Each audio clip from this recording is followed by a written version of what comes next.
今次專程嚟到倫敦一位藝術家 Derek Marks 嘅展覽開幕，我就趁呢個機會同佢做咗個專訪。Derek 仲公開咗自己嘅工作室俾我哋參觀。原來 Derek 曾經有一段好短嘅時間喺香港，參與過喺香港展出嘅 art fair， 亦都接觸過香港嘅藝術家。比較起倫敦嘅藝術家， Derek 竟然較為欣賞香港嘅藝術家喎。一齊聽下佢點講。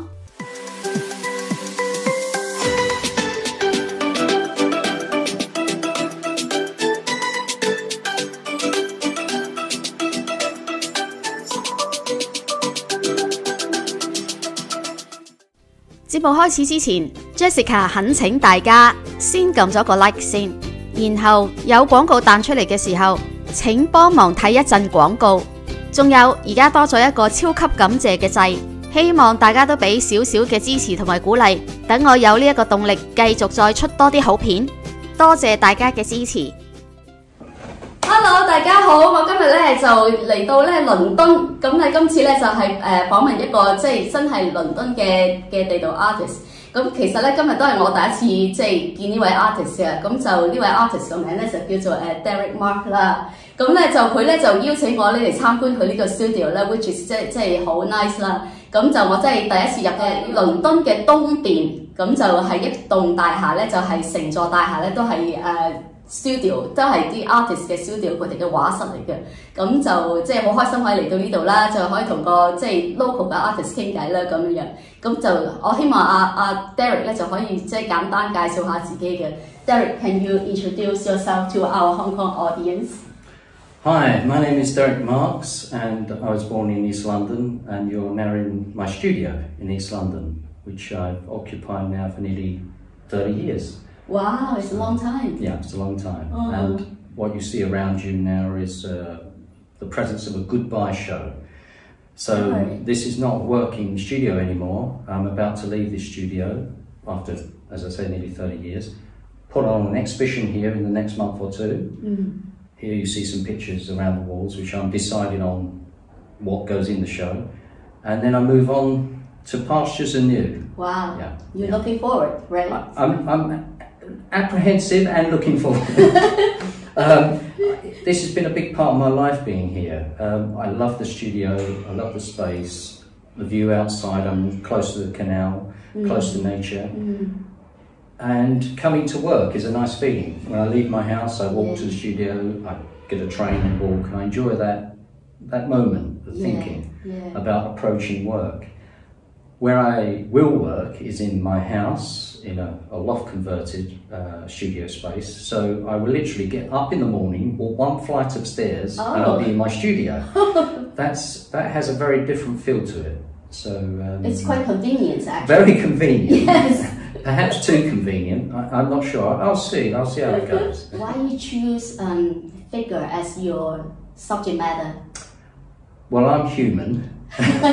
I'm a figure. And for me, me too. Me too. And for me, that's the centre of our life. You think you're painting about figure or painting about life? Well, you know, you're painting about the figure, but you're painting about life. There's a very famous occurrence when Jackson Pollock was criticised by the fact that he didn't paint nature, and he said, "I am nature."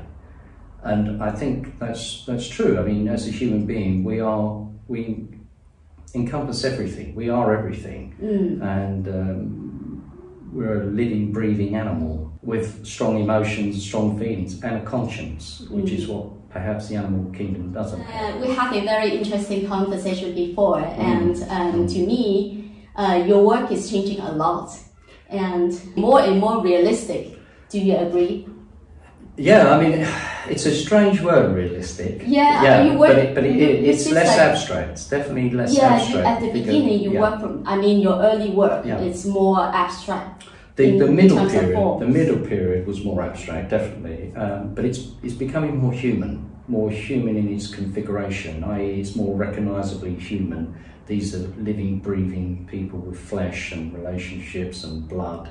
So those, also there are I'm creating a kind of 3D world, so I'm placing them in an environment, trying to give a sense of how we live, or how these figures are living, breathing, but the environments are still fairly pared down because it's about their relationships. So it's kind of like a backdrop to what's happening with the drama. The drama being them, and the background being enhancing that. 要搬離開已經工作咗30年嘅 studio，Derek 話佢實在係唔捨得，但係由於 Derek 嘅畫作都比較多，而且大畫係佔大多數，佢亦都係一個多產嘅藝術家，所以因為空間嘅問題，佢不得不作出呢一個決定。喺臨搬離開之前，Derek 就搞咗一個告別展覽，算係一個暫告嘅段落。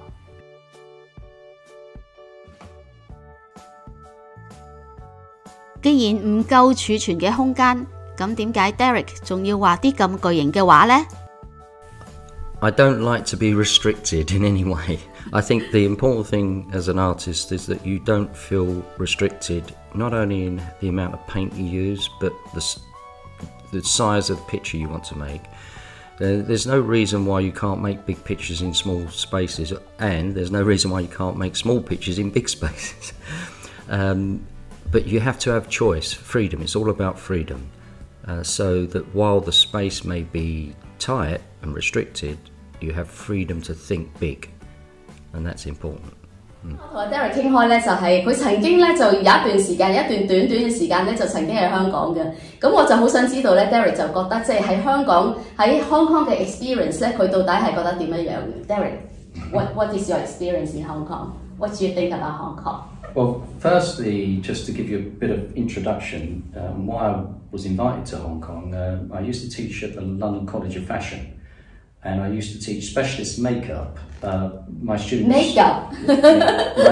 Most of my students were studying fashion editorial, TV and film, and prosthetics, but I used to teach a thing called visual studies. So I would talk to them about architecture, art, the period, the history, to give them a bigger picture of what they needed to study and think about. I knew nothing about makeup. I still know nothing about makeup, but I know about the visual world. So that was my input. That's why I was asked to teach there, and life drawing as well. Subsequently, from that, I got to know one of the heads of department, one of the teachers there, called Liz McClafferty, and we got on very well, and she wanted me to teach in her department. She then went to Hong Kong and started to run one of the departments in Hong Kong at the Hong Kong Design Institute. She was, as far as I know, the only European at that time, or the only UK person teaching in Hong Kong at the Hong Kong Design Institute. Once she was there, she asked if I could come out to teach because she respected the way I taught and she liked how I taught. Yeah. So I went to Hong Kong with a program in mind. I did a lot of research.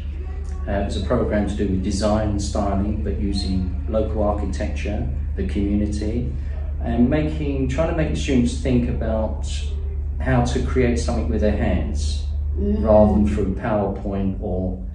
Why? Why is that? Well, when I got to Hong Kong, I realised as soon as I walked around the building, I saw the teacher in the corner with a computer, and then I saw the students in the class, and there was no mixing. There was no sense of the student or the teacher coming together. It was a separation, and the students looked fairly bored, in my opinion. Yeah. So I devised lessons where it was interactive. There was a lot of play. There was a lot of play with materials, a lot of play with ideas, using their imagination, and it went off like a dream. It was some of the things the students created were beautiful, imaginative, startling, particularly for them and for me as a teacher. And the powers to be were impressed. Yeah. So you had a good time? I had a good time, loved the students because they wanted to learn, they wanted to work with their hands, and they weren't doing that. So I enabled that to happen, and the results were fantastic. That's Plus, really good. Hong Kong, new experience, meeting lovely people there. Little funny story. I have to tell you a funny story.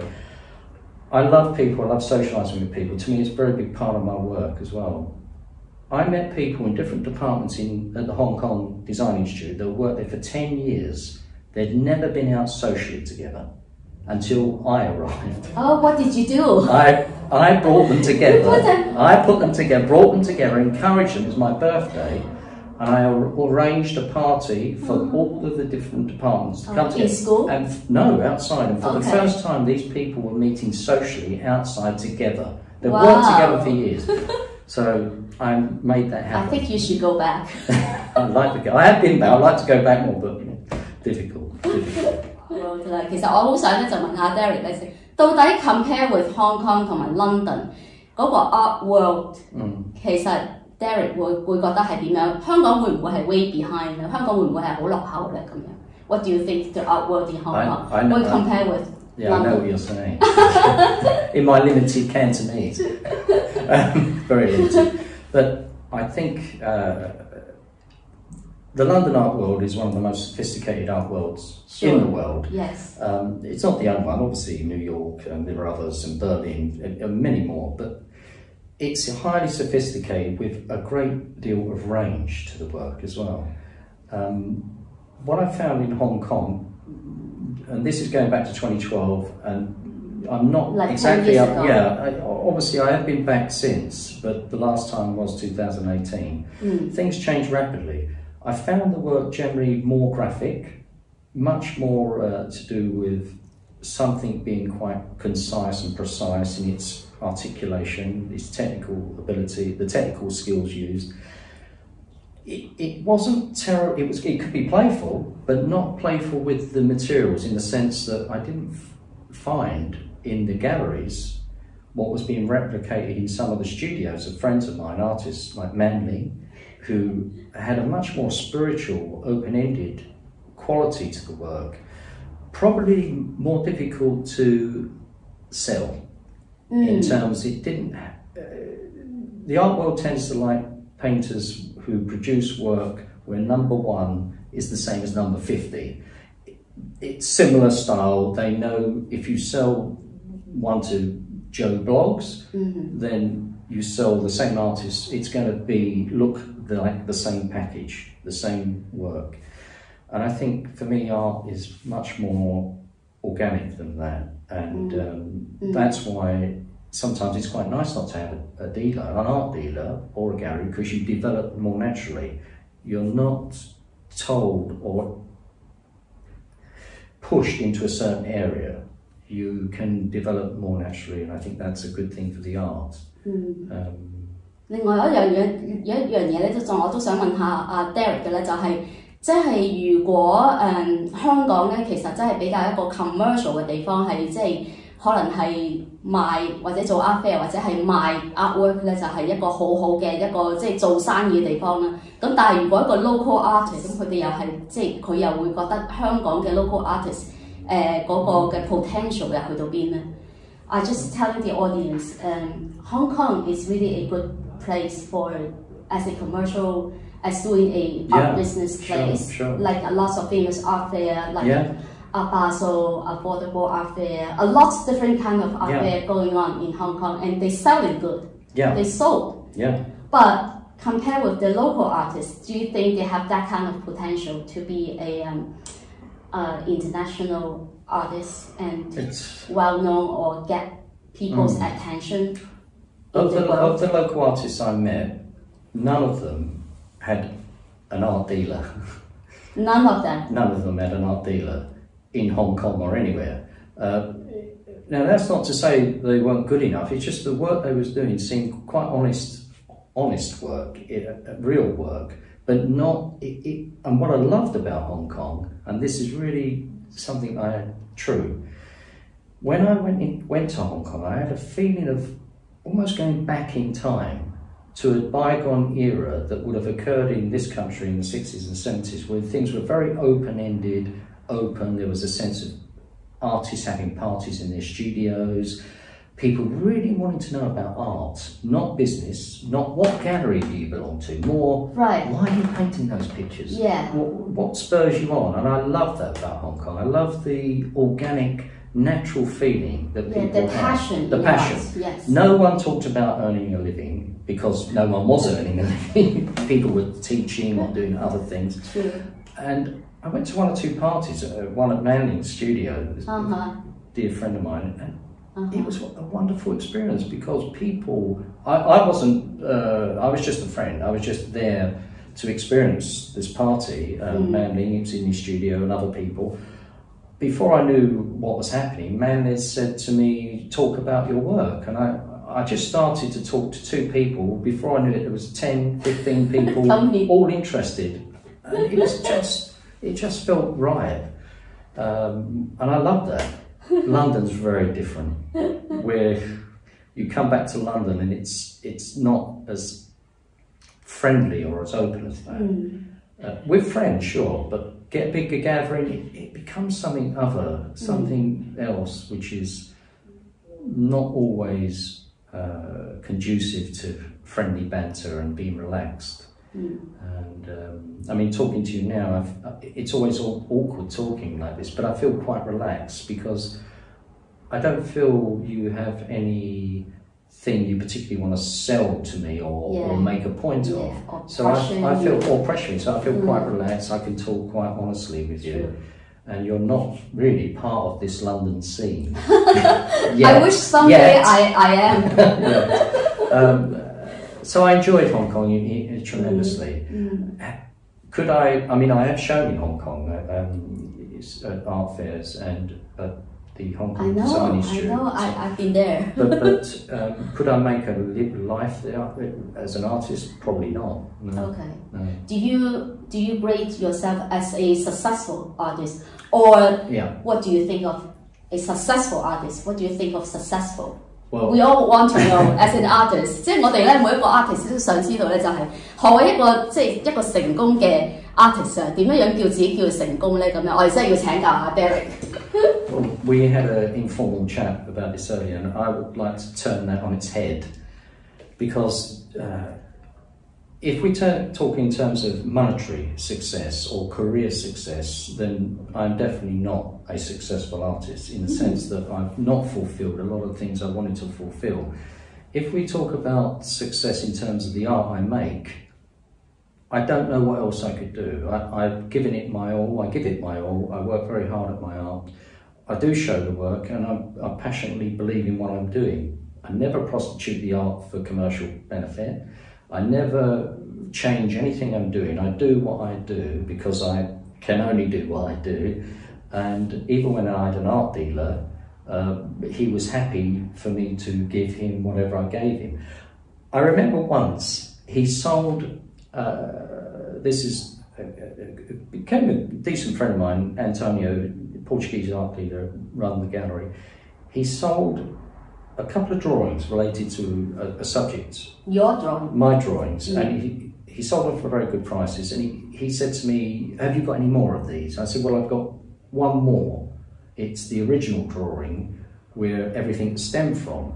And he said, I must have it. I said, well, you can't have it because, well, you could have it, but I don't want to sell at that price. If you sell it, it's got to be double the amount.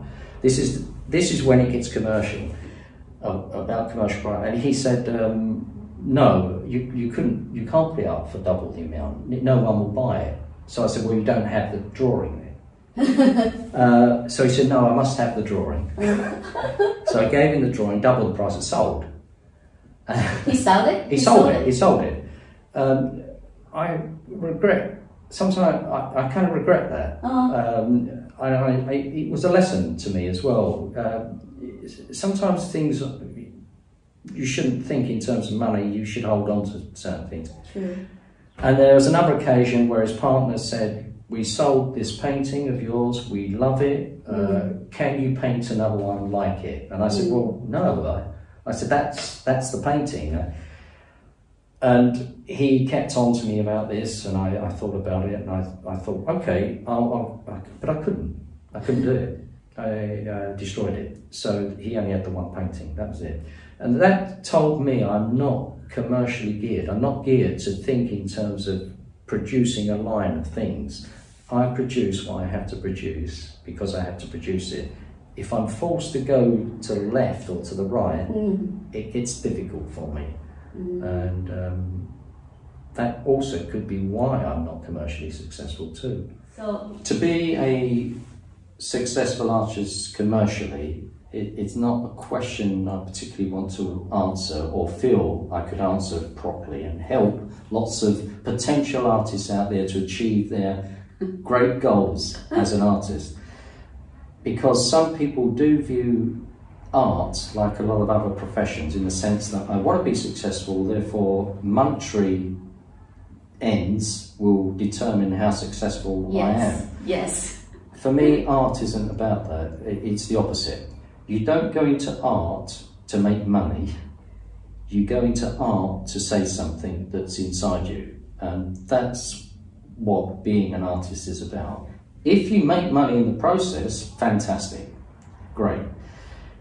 If you prostitute the art to make money, not good, in my opinion. That's a very moral stance to take, but it's one I've taken all my life and I believe in. You can engineer your art sometimes, do a commission or two, fine, but I'm talking about you still fundamentally keep to what you believe in and you paint what you believe in regardless. So you bring people on board to you, you don't weaken your position to go and follow other people, what they want, what they desire. The greatest art, the best art is done from within the artist, from what they believe is important to them, and then it's the results are the canvases. So to be a successful artist is really about fulfilling your nature and the nature of your art, not about becoming commercially successful, in my opinion.